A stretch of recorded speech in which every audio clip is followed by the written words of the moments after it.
This season saw UEFA introduce the UEFA Nations League, a brand new tournament designed to limit the unwanted friendlies and give all nations the chance to play on a level playing field. But the announcement was not met with much support. My name's Danny Sayers, a filmmaker from Oxford, and with my film partner Matt, we wanted to tell the story of a local player to us who, thanks to the UEFA Nations League, has the chance to realise a once unimaginable dream. I'm Jayce Olivero, I'm 20 years old and I play for the Gibraltar national team. A lot of people, they ask me, oh, where are you from? You know, I'm from Gibraltar, and they say, oh, where's that?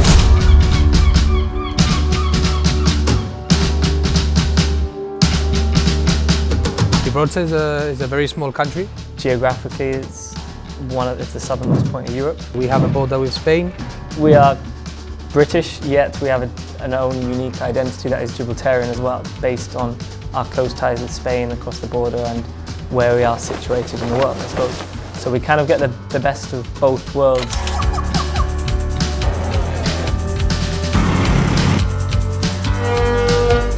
It's a very unique and special place, and obviously travelling to different places, it has allowed me to realise how special this place truly is. People here are very loving. There's a very family culture here, everyone's together. And it's quite a unique community in the sense that it's quite close-knit, everyone knows everyone, about 30,000 people, different cultures, religions. Obviously we got that unique rock of ours, which is that's us. We always have that in our hearts, and it's truly something special, and I wouldn't change it for the world.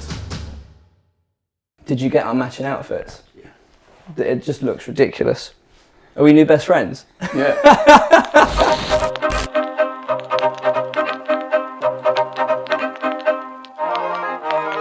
Jayce, he's a top lad. He's a top lad. He really is. He just the way he carries himself out and the way he sort of conducts himself on the pitch and off the pitch.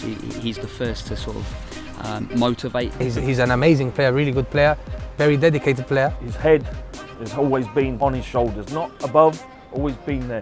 I take it these aren't yours? No, these aren't mine. For you, you've always known you wanted to be this football player. And then you've been here for 3 years, uni, studying like any other student, living in your student digs, going to uni every day, playing for your uni team. Yeah. Playing for your local team, Abingdon United. But then also, halfway through every semester, you're going off playing in front of thousands of people.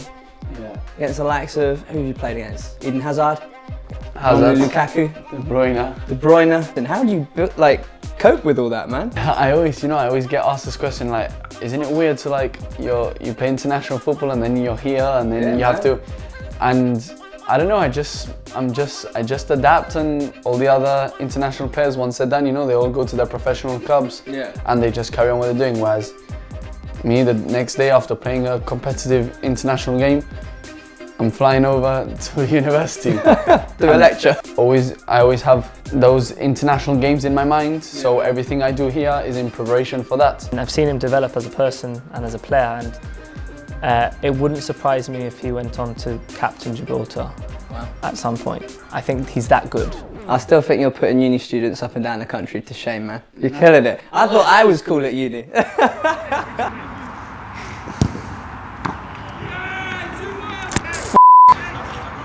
What is the biggest sport in Gibraltar? Football. Football. Imagine if I would have said cricket or something.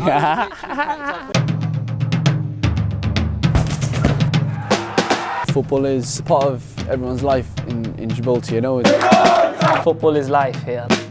You can't imagine the impact that football has on lives here in Gib. People grow up here with the ball at their feet. It's such a small community, but football has always been up there, and the support and love from everyone, The style of play as well is quite typical of where we are. We take on a Spanish kind of style of play, but also the Britishness and the grit and the determination. And you always see everyone with the football tops, the little kids with the football tops. It's a feeling of togetherness in relation to football, Most of us, for example, like myself, I coach, I play myself, we have many kids. The kids love football, You look at the amount of junior teams and the amount of people that play football here, given the population size that we have, it's quite remarkable. We entered UEFA and FIFA not so long ago, in comparison to all the other nations. Before we joined the UEFA, obviously, we weren't considered an international side, so we used to play at a club level. They've always been that team that, no matter what, keeps striving, keeps pushing, keeps working. A family more than just a team, you know. We are quite an underrated, undermined footballing nation, I think, at the moment. For Jayce, the dream of becoming a professional footballer comes closer to reality with each passing day. But there's another dream of his which not so long ago seemed impossible. Thanks to an incredible UEFA Nations League run, this dream is also close to becoming reality. It all started early September. Gibraltar came in as the lowest ranked team in the whole of the continent. They're in League D, there are 4 groups of 4 teams. The winner of each of those 4 groups goes to a playoff, and the winner of that playoff goes to the European Championships in 2020. So Gibraltar have a realistic path of going to the Euros in 2020. The smile on your face is already like, well, maybe it's coming true. You never know. We had our first home game against Macedonia. They dominated the game, they were the better side. Like after the Macedonia game at home, we could see patterns of play that weren't there before. And then the Liechtenstein game, I think we were actually quite unfortunate not to take anything from that. That was a really positive performance from us, you know, even though we suffered a 2-0 loss. We knew that what we could see is there was a chance of getting maybe the win sooner or later. But then we come into October. We came up against Armenia. Henrik Mkhitaryan led Armenia. Quite a hostile crowd. The longer we kind of held them out for 0-0, you knew that we were going to get something.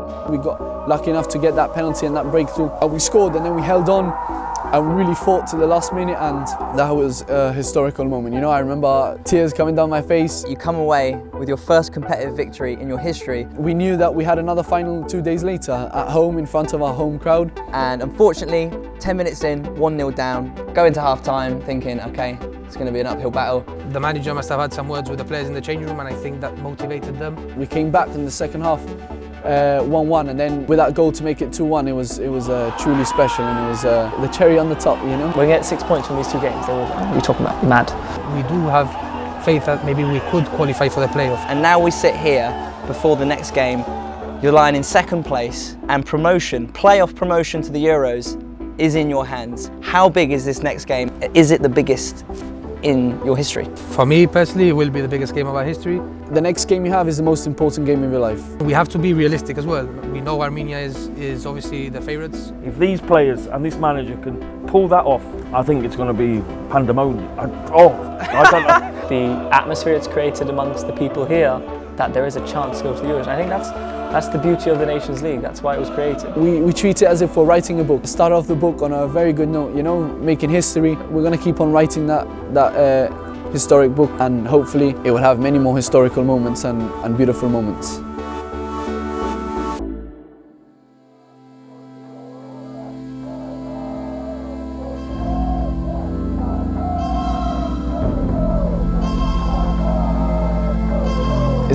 It's been a great journey. It's been a beautiful journey. Even before I was lucky enough to start with the national team, really emotional to see the improvement that the team has made. The next few games are crucial for us, but if it doesn't happen, then so be it. I am so thankful that I'm part of this great team and part of this great nation. I will keep striving and working hard to improve. I'll always keep my principles and my goals in my heart. I'll never change. I'll always have that work ethic, and I'll keep disciplined for as long as I possibly can. That's all I can provide for in terms of advice for all the other younger generations who are striving to improve and to strive and to achieve their dreams. Keep working hard, keep focused, get your head down, work hard, and remain disciplined, and you'll always achieve your dreams no matter what.